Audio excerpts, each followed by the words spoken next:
있는데 그 전부터 거리의 신학자로 불리시기도 하고요. 그리고 생명평화마당 공동대표를 역임하시면서 저희와는 또 작은 교회 한마당 행사로 많이 또 친숙하신 분이죠.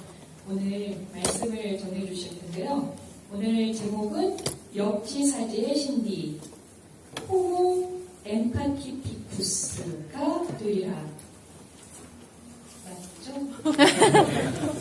라는 제목으로 말씀 전해주시겠습니다.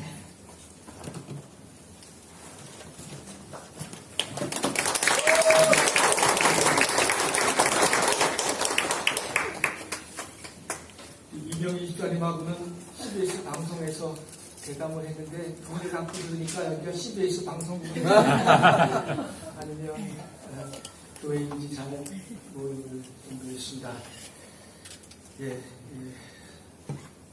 작년에 한번 뵀는데 그때는 설교 끝나고 뭐 질문한다는 말도 안 해주셨거든요. 그래서 설교 끝나자마자 바로 손 들고 질문하시니까 얼마나 당황을 했는지 오늘은 마음 단단히 먹고 마음껏 질문해 주십시오. 새맘교회 널리 알려져 있고 또 평소 같이 활동하고 계시는 박종선 장로님도 계시고 그래서 오늘 저는 저랑 같이 사는 이은선 선생님하고 같이 예배를 드렸습니다. 나중에 같이 인사하시면 좋겠네요. 어느덧 한 해의 끝자락 12월이 되었습니다. 좀 마음이 헛헛한 부분도 있으시죠?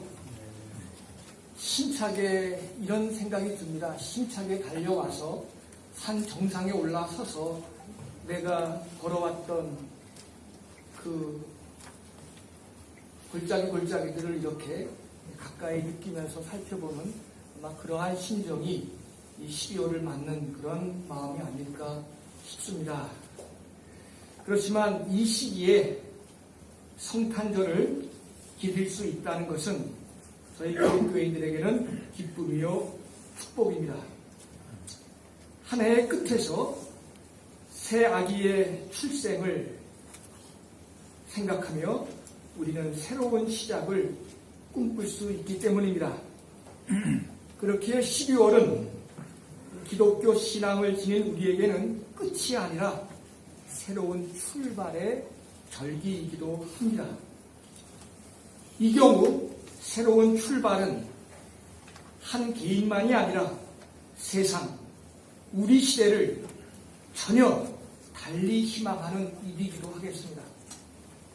과거 이스라엘 민족이 정의가 꽃피는 새로운 세상을 바라듯이 이제 3.1 독립선언 100년을 앞둔 이 시점에서 2018년의 성탄이 대림의 절기가 한반도에게 이 땅에 평화의 새로운 기운을 가져다 줄 것을 간절히 바라기에 더욱더 2018년 오늘의 성탄의 절기가 우리에게 뜻깊습니다. 2019년 대림절을 맞아서 저는 예레미야서를 택했습니다. 흔히 대림절과 성탄의 본문으로 구약성서 중 이사야서를 단걸로 그렇게 읽고 의미를 새깁니다. 그렇지만 이사야가 그랬듯이 예레미야도 메시아 탄생의 약속을 우리 인류에게 남겼습니다. 하지만 그의 약속이 남다른 것은 유대 땅의 멸망을 예견하며 슬픔을 가슴에 품은 채로 이 메시아 탄생의 예고를 선포했던 까닭입니다. 자기 조국 유대 땅의 멸망을 예견하며 오늘의 이야기를 한 것입니다. 그래서 그는 눈물의 예언자로 알려져 있습니다. 자기 조국에 절망하면서 선포한 그의 메시아 탄생 약속이 우리들 가슴에 그렇게 크게 남습니다. 우리가 잊지 못한 오늘의 본문 앞선 부분에 의하면 북왕국 이스라엘은 이미 멸망했습니다. 이들이 망한 것을 보고도 남왕국 유다는 하늘을 향해 새로운 마음을 열지 않고 여전히 주변 강대국들의 하수의 역할을 자초하며 거짓 평화에 안주하고 있었습니다. 유대 땅 전체가 거짓 투성이로 변한 것을 예레미야는 아프게 지적했고, 돌이키지 않는 백성들, 정치가들에게 절망했기에 그는 남왕국 유다 역시 멸망할 것을 선포했고, 그래서 그는 자기 백성들로부터 죽일 놈이라는 소리를 들어야 했습니다. 예레미야의 메시아 탄생 약속은 이런 정황에서 선포된 것을 우리가 주목할 일입니다. 하늘을 잊어버린 사람들에게 항시 오늘의 안주는 내일의 평화보다 소중합니다. 그들은 거짓 선지자들의 위로에 환호했고 민족의 미래를 고민치 않았습니다. 북이스라엘의 멸망을 보았건만 그들은 그것이 자기들의 운명이라 여기지 않았습니다. 주변 강대국들의 품에 안겨 그들 눈치 살피는 외교적 처사에 능하기만 한다면 자기들의 운명이 북이스라엘과는 다를 것이라고 그렇게 믿고 그들은 살았습니다. 그럴수록 예레미야는 가짜 뉴스를 만들어 회자시키는 성전, 그의 몰락을 예고했으며 백성들에게 거짓 위로를 주는 성직자들과 맞서 싸워야만 했습니다. 이 일이 너무 힘겹고 외로웠기에 예레미야는 홀로 기도할 때마다 이제 이 역할을 그만하게 해달라며 하늘에 소리친 적도 많았습니다. 하지만 예언자란 자신의 소리가 아니라 하늘 소리를 내는 자였기에 그는 죽일 놈이라는 자기 운명을 받아들였습니다. 예레미야 같은 사람이 역사상 존재했다는 것이 우리가 하나님을 믿을 수 있는 이유입니다. 바람의 존재는 나뭇가지 흔들리는 것을 통해서만 우리가 알 수 있지 않습니까? 바로 예레미야의 존재는 하나님의 계심을 우리가 믿을 수 있는 근거입니다. 예레미야의 메시아 탄생 약속은 이런 정황에서 생겼습니다. 지금이 좋은 사람들은, 현재가 좋은 사람들은 예나 지금이나 미래가 필요치 않습니다. 지금이 내세까지 이어지길 바라며 처치맨으로 살면 그뿐입니다. 이것이 당시 사람들 속에 내재된 뿌리 깊은 악이었습니다. 그렇기에 예언자는 당시 사람들의 지금을 흔들었습니다.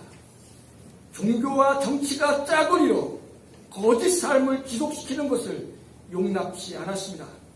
그들의 지금을, 그들이 좋다 하는 지금을 황폐하다 말했으며, 그리고 하늘이 새로운 미래를 선물할 것이라고 그들에게 가르쳤습니다. 이것이 예레미야의 약속이자 성탄의 예고였습니다.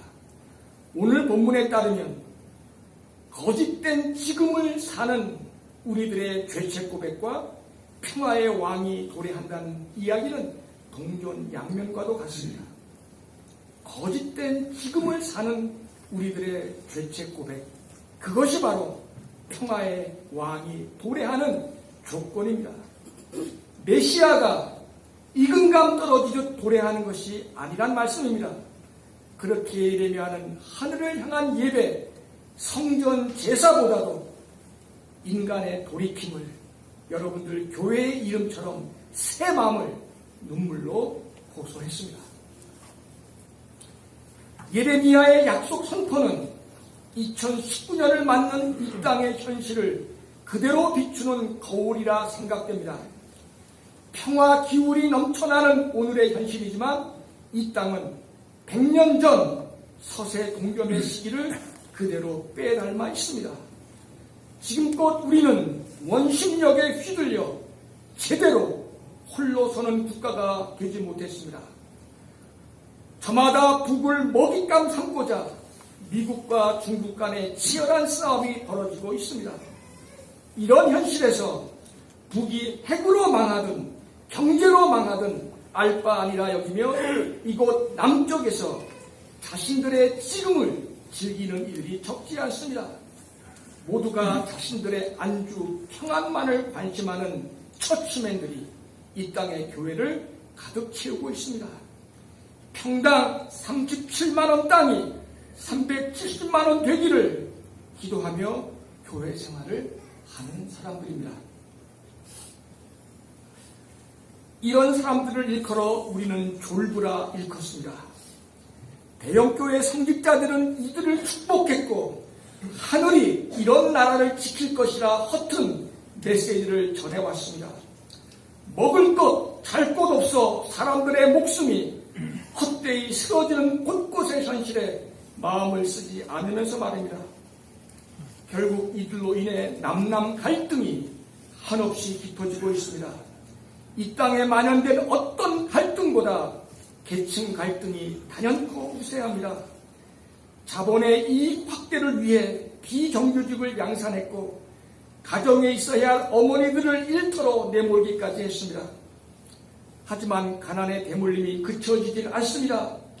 이들 졸부들을 배경 삼아 분단 체제에 편승했던 정치인들이 우리 눈앞에 가득 차 있습니다. 가진 자들 편에 서서 그들을 대변했기에 이들은 하늘이 한반도에 준 평화의 기운조차 무익하게 만들고 있습니다. 의외의 인물 트럼프의 등장으로 분단 체제가 허물어질 듯 하니 이제는 경제를 앞세워 민심을 양분시키고 있습니다. 평화체제 이행의 길이 아직도 험난한데 뉴스는 온통 정적 죽이는 기사로 도배되고 있습니다.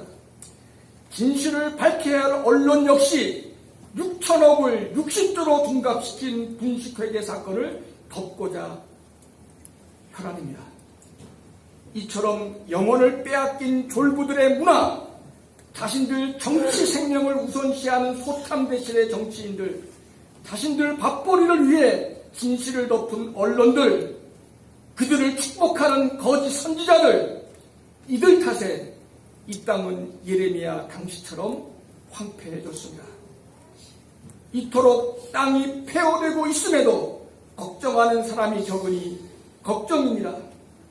이런 걱정조차 색깔을 덧입혀 불온시하니 3.1 선언 100년 되는 시점을 맞기가 두렵습니다.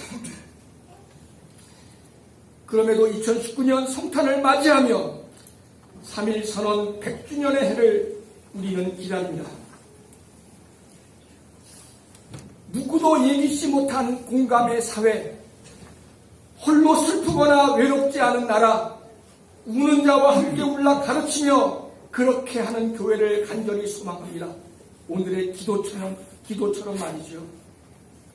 황폐한 땅이지만 다윗의 그루터기에서 새싹이 나서 새로운 미래가 탄생되듯 함께 예배하는 우리들 마음 역시 새 아기를 탄생시키는 그루터기가 되었으면 좋겠습니다.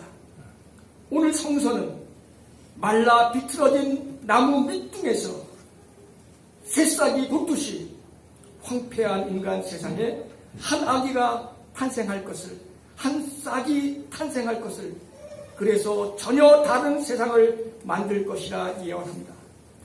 오늘 저는 이 예언을 교리적 차원을 넘어 이런 약속을 선포할 만큼 강팍했던 시대를 헤아리며 그 약속이 지닌 오늘의 의미를 생각해 보고 싶습니다.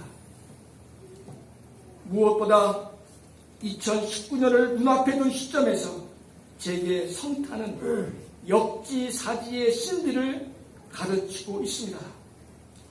약속이 성취되려면 단단해진 인간 마음이 풀어져야 한다고 예레미야는 가르쳤습니다. 자기만 생각하고 자기의 지금만 중시하는 돌덩이 같은 마음을 풀라고 했습니다. 이를 위해서 하나님은 종전과는 전혀 다른 방식으로 우리 인간들을 가르치고 이끌고자 했습니다. 급기야 종전과는 전혀 달리 그가 인간의 몸을 입고 스스로 세상 속에 오겠다고 약속한 것입니다. 스스로 사람 몸 되어 사람처럼 살면서 사람을 사랑하고 그들을 품겠다고 한 것입니다. 인간 되어 인간의 방식으로 그들의 굳은 마음을 온전히 풀어내고자 하셨습니다. 인간에게 믿음을 요구한 것이 아니라 그들의 굳은 마음을 온전히 풀고자 스스로가 사람 되는 방식으로 사랑의 길을 보여주었습니다. 사랑이 있기에 믿음도 있습니다. 사람에게 사랑을 가르칠 목적에서입니다. 우리말의 사람과 사랑의 관계도 이와 비슷합니다. 사람은 사랑으로만 완성됩니다. 미움이 완성되는 길은 미움이 이음으로 변해야만 가능합니다. 사람은 사랑으로만 완성됩니다. 신이 인간 되어 우리를 굳은 마음을 녹였다면 그것이 바로 성탄의 신비라면 우리 역시 저마다 다른 삶을 선택하고 지향해야 마땅합니다. 이 땅에 사나 난민된 예멘 사람처럼 남의 사나 북의 입장이 되어 건강하나 그를 잃은 사람의 상태로서 젊었으나 노인의 처지에서 남자이나 여성의 시각에서 목사지만 신도의 자리에서 역지사지 해보는 것입니다. 이런 과정에서만 서로 간에 통할 이치를 얻고 그것을 찾을 수 있습니다. 비록 피리를 불어도 춤추지 않고 슬픔을 슬픔으로 느끼지 못하는 황폐함이 우리들의 일상이겠으나 우리 마음이 사막처럼 죽은 땅이 되어버렸지만 성탄은 우리에게 역지사지의 마음을 회복시킵니다. 인간 몸을 입은 하나님이야말로 정신적 황폐함을 구원할 주체가 되었습니다. 그것이 바로 한 아기가 역사 속에서 새롭게 태어났다는 의미이겠습니다. 그래서 호모 엠파티피쿠스, 공감하는 인간이라는 말이 회자됩니다. 인간을 정의하는 여러 개념들이 있겠으나 이 시대를 위해 필요한 인간상을 저는 이 말에서 찾고자 합니다. 우리가 성탄을 기다리는 것은 이런 사람이 되겠다고 다짐하는 일과 다르지 않을 겁니다. 이것이 바로 예레미야가 깨끗한 마음을 회복하라고 새 마음을 가지라고 외쳤던 이유이겠습니다. 사도 바울은 다메섹 체험 이후에 이런 공감의 사람이 되었습니다. 혹자는 다메섹 사건을 바울의 부활 체험이라고 하나 제겐 그에게 있어서 새 아기가 탄생한 사건처럼 보이기도 합니다. 그의 마음밭 구루터기처럼 비틀어진 그곳에서 새싹이 돌아났기 때문입니다. 그래서 그의 부활 체험은 성탄 사건과 다를 수 없습니다. 아시는 대로 바울은 자신의 지금에 안주했던 참 모든 것을 가진 자였습니다. 당대의 특권을 모두 지닌 자였던 것이죠. 헬라의 지혜를 가졌습니다. 로마의 시민권 법을 얻은 사람이었습니다. 유대의 율법을 가르치는 종교인이었으니 그야말로 세상 부러울 것 없는 사람이었습니다. 자신만의 잣대를 갖고 세상을 쥐락펴락했던 바울, 그의 눈에는 예수 믿는 무지렁이들이 들어올 리가 만무했습니다. 자기 동족인 유태인들이 예수를 믿는 것에 몹시 자존심 상해하던 그였습니다. 그런 그에게 다메섹 체험이 생겼습니다. 이것을 철학자들은 사건이라고 부르고 우리는 계시라고 합니다. 불교인들은 각이라고 깨달음이라고 할지도 모르겠습니다. 누구는 이를 부활체험이라 하나 저는 이것을 새 아기의 탄생이라고 A child is newly born, 새 아기의 탄생이라고 부르고 싶습니다. 무엇이 되었던 어느 것이 되었던 그의 삶에는 이전과 이후가 명백히 나뉘어졌습니다. 일체의 특권을 버렸습니다. 하나님의 의가 나타나서 자신이 가졌던 모든 것을 무용지물로 만들었다고 고백했습니다.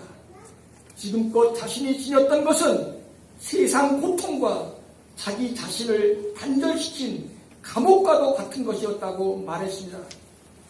자신의 기득권이 자신을 세상으로부터 고립시킨 도구였음을, 있는 그대로의 세상을 만나게 하지 못한 오히려 감옥이었음을 여실히 자각했습니다. 그래서 그는 누구에게 누구처럼 되는 삶을 택합니다. 가난한 자에게는 가난한 자가 되었고, 종에게는 종이 되었으며, 배운 자에게는 배운 자로서, 유태인에게는 유태의 방식으로, 부자에게는 당당한 부자의 마음으로 마주할 것을 우리에게 가르칩니다. 이런 삶을 일컬어 그는 그리스도 안의 존재라고 말했습니다. 이것이 바로 성서가 말한 그리스도인의 자유이겠습니다. 이로써 바울은 로마 제국에 거주했으나 그와는 전혀 다른 삶을 살아냈습니다. 하나님의 의라고 하는 체제 밖의 사유를 갖고 제국 로마를 넘어서고자 했습니다. 바울이 교회를 세운 것도 이런 삶을 존속시키기 위함입니다. 오늘 우리 교회도 이런 선상에서 존재할 이유가 있겠죠. 최근 한겨레 기자 조연이 쓴 우리는 다르게 살기로 했다는 책이 이 저곳에서 널리 읽히고 표자되고 있습니다. 세상 안에서 세상 밖을 사는 공동체들의 이야기가 국내외의 경우가 많이 소개되어 있습니다. 홀로는 외롭고 같이는 불편하나, 혼자 살기는 외롭고 더불어 함께하는 것은 불편하나, 그래도 더불어 사는 삶을 택한 사람들의 이야기를 우리에게 많이 소개합니다. 바로 이런 삶이야말로 공감력 없이는 우리 모두가 호모 엠파티쿠스가 되지 않고서는 유지되기 어려운 기적들입니다. 축의 시대란 책에서 저자 암스트롱은 BC 900년에서 200년 사이에 동시다발적으로 생겨난 종교들의 공통점으로 고통의 공감을 들었습니다. 고통의 공감. 이것이 바로 축의 시대의 종교들의 공통의 입장이라는 것입니다. 저자는 예레미야 선지자를 누구보다 공감의 사람이라 보았고 그의 연장선상에서 예수를 이해했습니다. 기독교인으로서 사는 우리가 대림의 절기에 예레미야서를 읽고 예수를 생각하며 바울까지 언급하는 것은 그렇기에 조금도 무리가 없을 것 같습니다. 21세기를 한참 지나고 있으나 진화를 말하고 4차원 시대를 언급하고 있지만 아직 인류의 정신 상태는 기원전 900년에 생겨난 지금으로부터 3000년 전에 추계의 종교들의 통찰을 아직 넘어서지 못하고 있습니다. 그런 의미에서 우리 인류는 만약 우리 시대의 종교들 간에 선의의 경쟁이 있다면 누가 더 고통과 공감하는 영성을 더 많이 소유하고 펼칠 것인가, 이 여부에 달려 있겠습니다. 기독교에게서 이를 기대하는 사람이 점점 줄어들고 있습니다. 기독교가 우리 시대의 적폐가 된 탓입니다. 100년 전 민족 대표로서 독립선언서를 쓰고 읽었던 절반의 기독교인들 17명, 그리고 동학, 그리고 불교도 우리의 선열들, 그들 명절 앞에 부끄럽지 않게 서기 위해서라도 돌짝박 같은 우리 마음속에서 새 아기를 탄생시켜야 할 것입니다. 오늘 우리가 예레미야서를 읽고 바울 이야기를 나눈 것도 바로 이를 위함입니다. 우리 자신 속에서 예레미야가 말한 대로 마음을 돌이키는 것, 그것은 우리 마음속에 예수를, 아기를 새롭게 탄생하는 일밖에 없습니다. 신이 인간이 되는 방식으로 사람을 사랑하는 길을 우리에게 알려주었습니다. 역지사지의 신비, 그것이 이 성탄의 절기에 우리가 가져야 될 새로운 마음이 아니겠는가 싶습니다.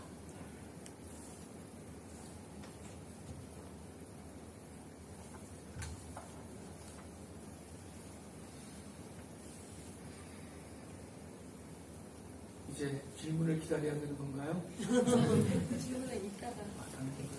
지난번에는 바로 질문했어.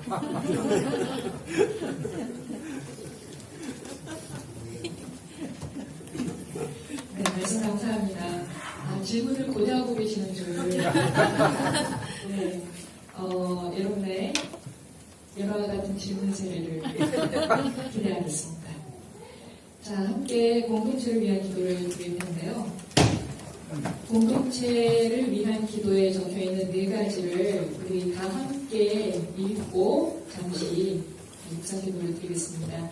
1번부터 시작해서 다 함께 읽어주시면 되겠습니다. 1. 쉬지 않고 발생하는 잔인한 청소년 폭력 사건들의 재발 방지를 위해 나라의 모든 이가 힘을 모을 수 있도록. 2. 기부와 유조와 통과되지 못하고 있는 산림민이 지원 3법이 이 땅 아이들의 미래를 위해 통과될 수 있도록. 3. 사상서 이루어진 대법원의 일제 점검 기업의 배상 판결을 계기로 일제 잔재 청산이 이루어질 수 있도록. 4. 모두가 함께 하나님 나라와 의를 추구할 새 목사를 하나님 안에서 세워주시도록 함께 잠시 기도하시겠습니다.